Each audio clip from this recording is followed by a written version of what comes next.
L'Égypte se prépare à punir tout policier reconnu coupable d'abus. Le président égyptien Abdel Fattah el-Sisi a demandé à son ministère de l'Intérieur de durcir les sanctions à l'encontre de ces policiers. La proposition de loi sera présentée au Parlement. L'annonce intervient alors que des manifestants se sont rassemblés au Caire après qu'un homme a été abattu par la police. Il existe deux types de policiers en Égypte, ceux qui sont diplômés de l'académie de police et les cadets. Les cadets ne sont pas rigoureusement formés et se heurtent régulièrement à la population. Ces confrontations avec la population ont provoqué la colère des Égyptiens.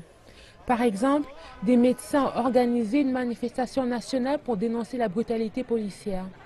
Jeudi dernier, une centaine de manifestants se sont réunis après qu'un cadet de la police a abattu un homme.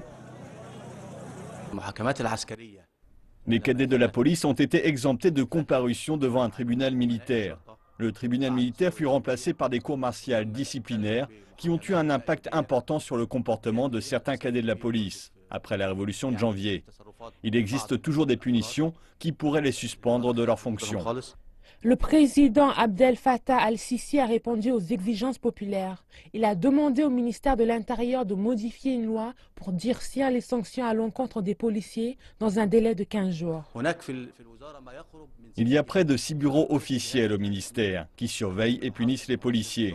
Et cela inclut le bureau de la sécurité nationale, le bureau de la gestion de la police pour chaque gouvernorat, ainsi que la direction générale de la sécurité. Beaucoup disent que le ministère de l'Intérieur doit faire davantage pour s'assurer que la police soit tenue responsable de ses actions.